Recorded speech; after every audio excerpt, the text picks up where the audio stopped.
नमस्कार जोहार, मैं राजू और आप देख रहे हैं 24 झारखंड न्यूज। चलिए जानते हैं झारखंड की सुबह से लेकर शाम तक की तमाम बड़ी खबरों को। 16 और 17 दिसंबर को होने वाली जेएसएससी सीजीएल की परीक्षा में संशय बरकरार। झारखंड कर्मचारी चयन आयोग जेएसएससी की सीजीएल परीक्षा संशय में है। जेएसएससी ने 16 और 17 दिसंबर को परीक्षा लेने की घोषणा की थी, लेकिन परीक्षा में केवल कुछ ही दिन बचे हुए हैं और अभी तक एडमिट कार्ड जारी नहीं किया गया है। इस परीक्षा में लगभग 6.5 लाख छात्र परीक्षा देंगे। जेएसएससी परीक्षा लेगी या नहीं लेगी, इसके बारे में कोई पक्का निर्णय नहीं लिया गया है। वहीं 6.5 लाख अभ्यर्थी कब परीक्षा होगी, इस आस में बैठे हुए हैं। झारखंड के 8 जिलों ने परीक्षा केंद्रों की जानकारी देर से दी है। 9 जिलों ने सीट मैट्रिक्स की जानकारी जेएसएससी को दिया ही नहीं है। इसके लिए जेएसएससी ने कार्मिक प्रशासनिक सुधार तथा राज्य भाषा विभाग के सचिव को पत्र लिखकर जानकारी भी दी थी। पत्र 25 नवंबर को लिखा गया था। जेएसएससी के अनुसार सीट मैट्रिक्स मिलने के बाद परीक्षा कराने वाली एजेंसी को परीक्षा संबंधित काम करने और परीक्षा आयोजन कराने में लगभग 2 महीने का समय लग जाता है। सेंटर पक्का होने के बाद प्रश्न पत्र, उत्तर पुस्तिका और अटेंडेंस पेपर सारे सेंटरों तक ले जाने और अन्य प्रकार के काम करने होते हैं। जेएसएससी की कई परीक्षाएं विवादों में रही है। हाल ही में हुई नगर पालिका परीक्षा विवादों के घेरे में है। परीक्षा देने वाले अभ्यर्थियों ने 5 सेंटरों में प्रश्न पत्र का सील खुले रहने के आरोप लगाया था। हालांकि इसकी जांच चल रही है। सीएम मेरिट स्कॉलरशिप परीक्षा में 2855 विद्यार्थियों ने मारी बाजी। जैक बोर्ड ने मुख्यमंत्री मेरिट स्कॉलरशिप स्कीम का परिणाम घोषित कर दिया है। इसमें 2855 छात्र छात्राएं सफल हुए हैं। इसके लिए 44,000 छात्र छात्राओं ने परीक्षा दी थी, जिसमें से 2855 छात्र छात्रा ने ही 60% अंक हासिल किया है। इस योजना के लिए 5000 सीटें निर्धारित थी, लेकिन छात्र छात्रा परीक्षा पास नहीं कर पाए। पलामू के हुसैनाबाद की आलिया अफरीन ने सबसे ज्यादा 91.67% अंक प्राप्त किया है। वहीं चतरा के लावालोंग की कशिश रानी और पलामू के हुसैनाबाद की कशिश कुमारी को 89.44% अंक मिला है। इसके अलावा पलामू के ही प्रिंस कुमार और निर्जला राज को 88.89% अंक मिला है। मुख्यमंत्री मेरिट स्कॉलरशिप स्कीम में 1386 लड़कियों ने और 1469 लड़कों ने सफलता पाई है। झारखंड में जारी रहेगा चक्रवाती तूफान मिचोंग का असर, बढ़ेगी ठंड, गिरेगा पारा, शुक्रवार के बाद कम होगा असर। झारखंड में चक्रवाती तूफान मिचोंग का असर आज भी रहेगा। आसमान में बादल छाए रहेंगे, कोहरा रहेगा। राजधानी रांची समेत राज्य के कई हिस्सों में बारिश हो रही है। आज भी राज्य के कई हिस्सों में हल्की बारिश होगी। राज्य के कई हिस्सों में पिछले 24 घंटों से रुक रुक कर बारिश हो रही है। कई हिस्सों में तापमान में भी गिरावट दर्ज की गई है। पारा गिरने से ठंड बढ़ी है। राजधानी रांची में पिछले 24 घंटे में 16.2 मिलीमीटर बारिश हो चुकी है। मौसम विभाग के अनुसार तापमान में अभी और गिरावट आ सकती है। मौसम में हुई इस बदलाव की वजह से रांची का अधिकतम तापमान जहां 18.4 डिग्री रहा, वहीं न्यूनतम तापमान 16.2 डिग्री सेल्सियस दर्ज किया गया है। मौसम विज्ञान विभाग के अनुसार पिछले 24 घंटे में सबसे अधिक बारिश सिमडेगा के कुरडेग में दर्ज की गई है। 24 घंटे में 22.8 मिलीमीटर बारिश रिकॉर्ड की गई है। गुमला, लोहरदगा, चतरा, गिरिडीह, बोकारो, मेदिनीनगर जिलों में भी 10 से 20 मिलीमीटर बारिश हुई है। मौसम विभाग के अनुसार अभी मौसम का मिजाज ऐसा ही बना रहेगा। अगले 24 घंटे भी राज्य में हल्की बारिश और कोहरा होगा। शुक्रवार के बाद मिचोंग तूफान का असर धीरे धीरे कम होगा। कोहरा खत्म होने के बाद मौसम में और ठंडक आ सकती है और तापमान में गिरावट भी दर्ज की जा सकती है। खबरों में आगे बढ़ने से पहले अगर अभी तक आपने इस चैनल को सब्सक्राइब नहीं किया तो प्लीज सब्सक्राइब कर ले, जिससे झारखंड की हर छोटी सी बड़ी खबर की अपडेट आप तक पहुंचता रहे। झारखंड में धान खरीद में होगी देरी, मगर बढ़ेगा सरकारी समर्थन मूल्य।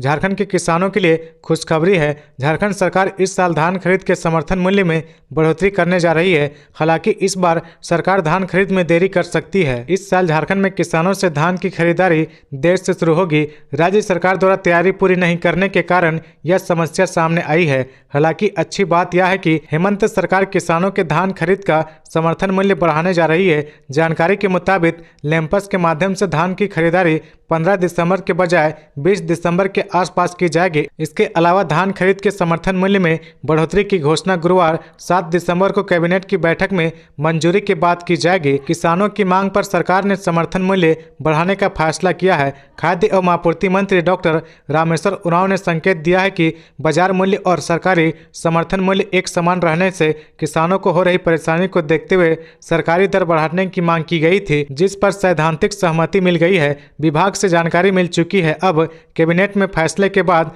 गुरुवार शाम सरकार की ओर से इसकी औपचारिक घोषणा की जाएगी। फिलहाल धान खरीद की सरकारी दर 2050 रुपये प्रति क्विंटल है।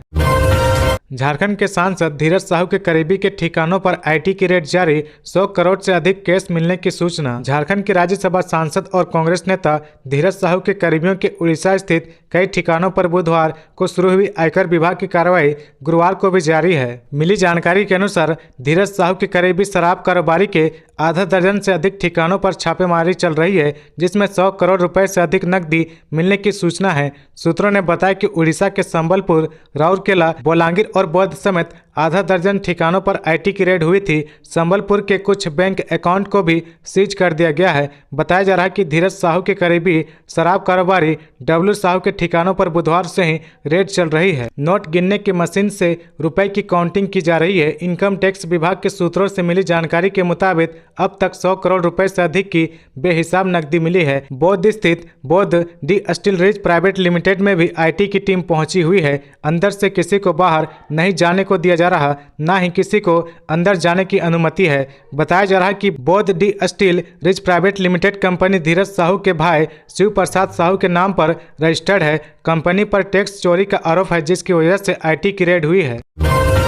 निर्मला देवी ने मांगा राइफल का लाइसेंस। कांग्रेस एमएलए अंबा प्रसाद व उनके भाई बहनों को भी चाहिए हथियार। पूर्व विधायक निर्मला देवी ने आत्मरक्षा के लिए राइफल का लाइसेंस मांगा है। वह सजा याफ्ता है। अदालत से उन्हें 10 साल की जेल की सजा मिल चुकी है। फिलहाल वह जमानत पर है। उनकी इस मांग को लेकर प्रशासनिक अधिकारी भी उलझन में है। हालांकि अब तक उनके आवेदन को रद्द नहीं किया गया है। निर्मला देवी पूर्व मंत्री योगेंद्र साहू की पत्नी है। उनकी बेटी अंबा प्रसाद फिलहाल बड़कागांव विधानसभा सीट से कांग्रेस की विधायक है। पूर्व विधायक निर्मला देवी के परिवार के अन्य सदस्यों ने भी राइफल के लिए आवेदन दिया है। लाइसेंस मांगने वाले में विधायक अंबा प्रसाद, अंकित राज और अनुप्रिया का नाम शामिल है। सभी ने आत्मरक्षा के नाम पर राइफल के ऐसे लाइसेंस की मांग की है जिसे पूरे देश में कहीं भी ले जा सके। अंबा प्रसाद सहित उनके भाई बहनों में से किसी ने आवेदन में अपने पिता के नाम का उल्लेख नहीं किया है। सभी ने अभिभावक के रूप में अपनी मां निर्मला देवी के नाम का उल्लेख किया है, पर अस्थायी पता में केयर ऑफ के रूप में पिता योगेंद्र साहू के नाम का उल्लेख किया गया है। 1000 करोड़ के अवैध खनन मामले में पंकज मिश्रा समेत 3 के साहिबगंज आवास पर सीबीआई की रेड।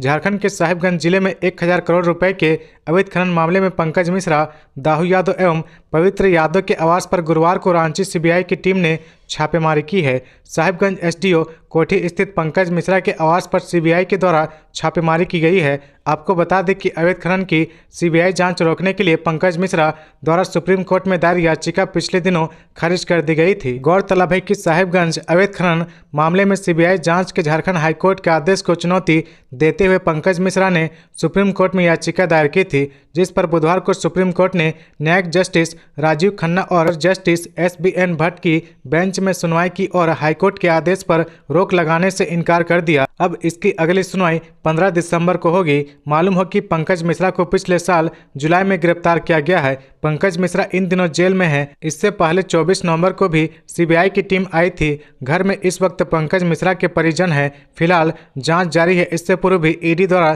3 बार छापेमारी की गई थी। पश्चिमी सिंहभूम जिले के सारंडा में हाई अलर्ट। मिसिर बेसरा दस्ते के साथ पुलिस की मुठभेड़ जारी है। कई नक्सलियों के घायल होने की खबर है। सूत्रों से मिली जानकारी के मुताबिक यह मुठभेड़ बुधवार दोपहर से रुक रुक कर चल रही है। मुठभेड़ में कोबरा, सीआरपीएफ और झारखंड जगुआर के जवान शामिल है। जानकारी मिल रही कि सुरक्षा बल एक बड़ी कामयाबी की ओर बढ़ रहे हैं, इसलिए नक्सल विरोधी ऑपरेशन को गुप्त रखते हुए अंजाम को दिया जा रहा है, ताकि नक्सलियों को भागने का कोई मौका इस बार ना मिले। कारोबारी रामचंद्र रुंगटा के 6 ठिकानों पर आईटी की रेड। टैक्स चोरी मामले को लेकर छापेमारी। बरकाकाना, अरगड्डा और कुज्जू पहुंची टीम। राज्य के सबसे बड़े कारोबारी आरसी रुंगटा के रामगढ़ जिले सहित 6 ठिकानों पर आईटी ने छापेमारी की है। यह छापेमारी सुबह 5 बजे से चल रही है। बड़ी संख्या में सीआरपीएफ के जवानों के साथ पहुंची टीम पड़ताल कर रही है। टैक्स चोरी करने को लेकर आयकर विभाग की ओर से यह कार्रवाई की गई है।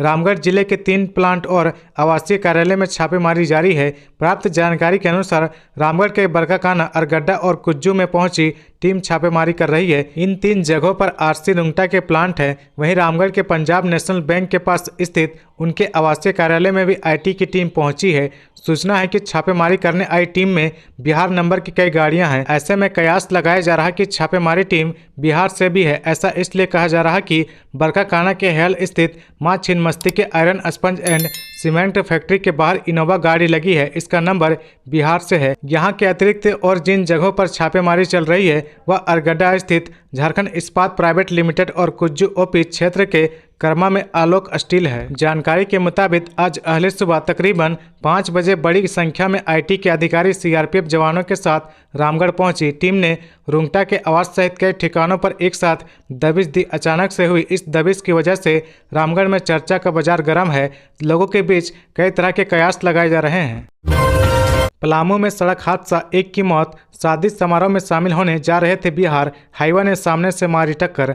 पलामू में हुए सड़क हादसे में एक व्यक्ति की घटनास्थल पर ही मौत हो गई, जबकि दूसरा व्यक्ति गंभीर रूप से जख्मी हो गया है। घटना हरिहरगंज थाना क्षेत्र के सतबुरबा नगर पुल के समीप NH 98 पर हुआ है। इस सड़क हादसे की चपेट में आने वाले की पहचान 26 वर्षीय प्रिंस पांडे और 30 वर्षीय लवकुश पांडे के रूप में हुई है। इसमें प्रिंस पांडे की मौत हो गई है, जबकि लवकुश पांडे गंभीर रूप से जख्मी हो गए हैं। पुलिस ने मौके से हाईवा को जब्त कर लिया है। मिली जानकारी के अनुसार दोनों व्यक्ति रिश्ते में साढ़ू हैं। वे शादी समारोह में शामिल होने रिश्तेदार के घर बिहार के औरंगाबाद जा रहे थे। तभी हरिहरगंज थाना क्षेत्र के सतबुरबा नगर पुल के समीप NH 98 पर हाईवा ने बाइक को सामने से टक्कर मार दी। इसमें बाइक चला रहे प्रिंस पांडे की मौके पर ही मौत हो गई, जबकि बाइक सवार लवकुश पांडे जख्मी हो गया। पुलिस ने मौके से हाईवा को जब्त कर लिया। मृतक के पास से मिले आधार कार्ड से उनकी पहचान हुई है। दोनों पाटन थाना क्षेत्र के महुलिया के रहने वाले थे। प्रिंस के पिता का नाम विजय पांडे और लवकुश के पिता का नाम सुनील पांडे है। साइबर क्रिमिनल पर गिरिडीह पुलिस का शिकंजा, 12 साइबर अपराधी गिरफ्तार, 5 बाइक समेत 19 मोबाइल बरामद। गिरिडीह पुलिस के द्वारा साइबर अपराधियों के खिलाफ लगातार कार्रवाई जारी है। एक के बाद एक कई मामले में कार्रवाई करते हुए गिरिडीह पुलिस ने कई साइबर अपराधियों को गिरफ्तार करने में सफल रही है। इसी क्रम में पुलिस ने करीब 1 दर्जन अपराधियों को दबोचने में सफलता प्राप्त की है। अपराधियों के पास से पुलिस ने 19 मोबाइल फोन के साथ 33 सिम कार्ड, 5 बाइक और 2,19,000 नकद बरामद किया है। इसकी जानकारी गुरुवार को एसपी दीपक कुमार शर्मा और डीएसपी संदीप सुमन ने प्रेस वार्ता कर दी है। उन्होंने बताया कि अपराधी दीपक वर्मा यूपी के गोंडा जिले का रहने वाला है और इस दीपक वर्मा की मौसी देवघर के जिलुआ गांव की रहने वाली है। दीपक वर्मा को उसके देवघर के जिलुआ गांव के मौसेरे भाई सचिदानंद कुमार ने ही दीपक को बरगलाकर साइबर अपराध में लाया और इसके लिए सचिदानंद कुमार मंडल ने अपने गोंडा के मौसेरे भाई दीपक वर्मा को हर माह 15,000 देने की बात कहकर साइबर अपराध की दुनिया से रूबरू कराया। सचिदानंद समेत उनके गिरोह ने दीपक को बैंक खाता धारकों से बात कर अलग अलग प्रलोभन देकर फंसाने की ड्यूटी दे रखा था। संथाल परगना में जेएमएम की डुगडुगी पर बीजेपी की शहनाई, एक दूसरे को घेरने में कोई कसर नहीं छोड़ रहा पक्ष विपक्ष। देश में 5 राज्यों के विधानसभा चुनाव के बाद अब मिशन 2024 की बारी है। तेजी से बदल रहे राजनीतिक परिस्थितियों में अब भी एनडीए बनाम यूपीए के बजाय INDIA के बीच आमना सामना होने की गुंजाइश बन रही है। इसके लिए दोस्त व दुश्मन दलों की सेनाओं को सजाने की आजमाइश भी हो रही है। इससे छत्तीसगढ़, मध्य प्रदेश और राजस्थान के विधानसभा चुनावी नतीजे के बाद भाजपा उत्साहित है। खासकर यह उत्साह झारखंड के लिए ज्यादा दिख रहा। 3 राज्यों में जीत के बाद भाजपा के रणनीतिकारों की निगाह झारखंड के आदिवासी वोट बैंक पर है। भाजपा के रणनीतिकारों को उम्मीद है कि अगर झारखंड में आदिवासी वोट बैंक को साथ लिए तो चुनावी बेड़ा पार करना आसान हो जाएगा।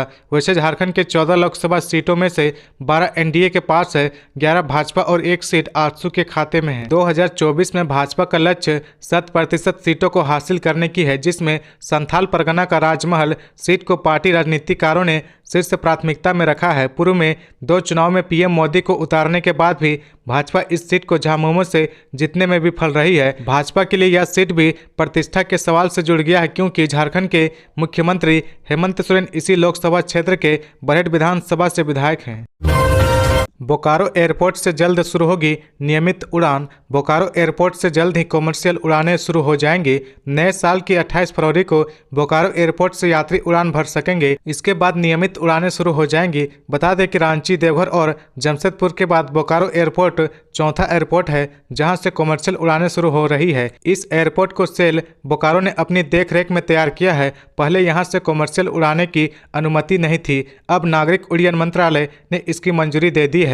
इसके बाद सेल ने बोकारो एयरपोर्ट से कॉमर्शियल उड़ानों के तहत दी जाने वाली तमाम सुविधाओं को यहां उपलब्ध कराया है। एयरपोर्ट पर ATC tower, runway 5 feet, passenger lobby और मेन गेट का काम लगभग पूरा हो चुका है। बता दें कि आम नागरिकों की परेशानियों को देखते हुए भारत सरकार ने उड़ान नाम की योजना की शुरुआत की है। इसी के तहत देश के छोटे शहरों से कॉमर्शियल उड़ान की सुविधा पर ध्यान दिया जा रहा है। इस क्रम में बोकारो एयरपोर्ट से रेगुलर एयर कनेक्टिविटी की स्वीकृति कुछ दिनों पहले मिली थी, लेकिन अन्य संरचनात्मक औपचारिकताओं के कारण यहां से उड़ान शुरू नहीं की जा सकी थी। अब सेल बोकारो ने एयरपोर्ट के लिए सभी तरह की संरचनात्मक सुविधा उपलब्ध करा दी है।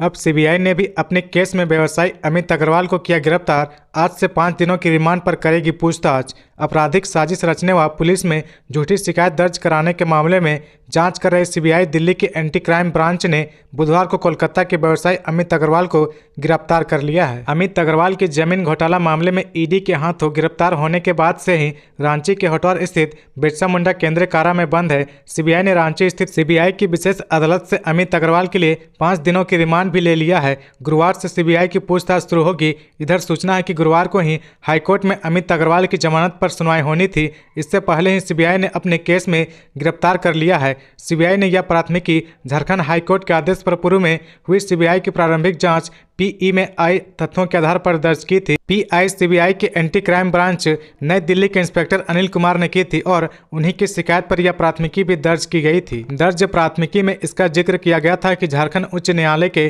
30 नवंबर 2022 के आदेश के आलोक में 5 दिसंबर 2022 को प्रारंभिक जांच PE दर्ज कर अमित अग्रवाल व अन्य के विरुद्ध जांच की गई थी। 15 दिनों के भीतर CBI को PE की जांच रिपोर्ट देनी थी। हाईकोर्ट का उक्त आदेश व्यवसायी अमित अग्रवाल के उन आरोपों की जांच के लिए था जिसमें अमित अग्रवाल ने कोलकाता के हायर स्ट्रीट थाने में झारखंड उच्च न्यायालय के अधिवक्ता राजीव कुमार के विरुद्ध एक जनहित याचिका को मैनेज करने के नाम पर 50 लाख रुपए रिश्वत देने का दावा किया था और आरोप लगाया था कि राजीव कुमार ने न्यायिक पदाधिकारियों, ED के अधिकारियों और सरकारी पदाधिकारियों को मैनेज करने के नाम पर उक्त राशि की मांग की थी। गिरिडीह में हाथियों के झुंड ने 10 एकड़ में लगी फसल को रौंदा। गिरिडीह के बिरनी प्रखंड में हाथियों का उत्पात थमने का नाम नहीं ले रहा। हाथियों का झुंड लगातार फसलों को निशाना बना रहा। मंगलवार की रात एक झुंड प्रखंड के चानों पहुंचा और आधा दर्जन किसानों के खेत में लहलहा रही धान की फसल व काट कर रखे गए धान को रौंद दिया गया और चट कर गए। बुधवार की सुबह जब किसान अपने अपने खेत देखने के लिए पहुंचे और धान की फसल की स्थिति देखी तो नष्ट को देखकर माथा पीटने लगे। हाथियों ने पूर्व प्रमुख सीताराम सिंह, रामचंद्र सिंह, भागीरथ सिंह, मोहन सिंह, राजेंद्र सिंह, दशरथ सिंह, सुरेश सिंह, कुंजो साव, विश्वनाथ सिंह समेत अन्य किसानों की 10 एकड़ जमीन पर लगी धान को नष्ट कर दिया। किसानों ने बताया कि रात में कोडरमा व हजारीबाग के बरहरवा जंगल से हाथी का झुंड निकल कर आता है और धान को चट करते हुए पुनः सुबह वापस लौट जाता है। सीताराम सिंह ने कहा कि पिछले सोमवार की रात भी हाथियों के झुंड ने उनका और अन्य किसानों की फसल को बर्बाद कर दिया था और पुनः दूसरे दिन मंगलवार रात को वापस लौटकर गाँव चला गया और पुनः दूसरे दिन मंगलवार रात वापस लौटकर गाँव चला आया। कहा कि हाथियों के आतंक से ग्रामीण काफी भयभीत है। किसानों में वन विभाग के अधिकारियों के प्रति काफी गुस्सा है। विभाग हाथियों के आश्रय के लिए जल्द ही व्यवस्था करे, अन्यथा ग्रामीणों का वन विभाग के अधिकारियों के खिलाफ आंदोलन किया जाएगा। तो ये थी आज की झारखंड की टॉप बड़ी खबरें। इसी तरह झारखंड की हर छोटी सी बड़ी खबर देखने के लिए आप हमारे चैनल 24 झारखंड न्यूज को सब्सक्राइब करके बेल आइकन प्रेस कर ले, जिससे झारखंड की हर छोटी सी बड़ी खबर की अपडेट आप तक पहुंचता रहे। तो आज के लिए बस इतना ही। हमें दीजिए इजाजत, फिर मिलते हैं नेक्स्ट न्यूज में।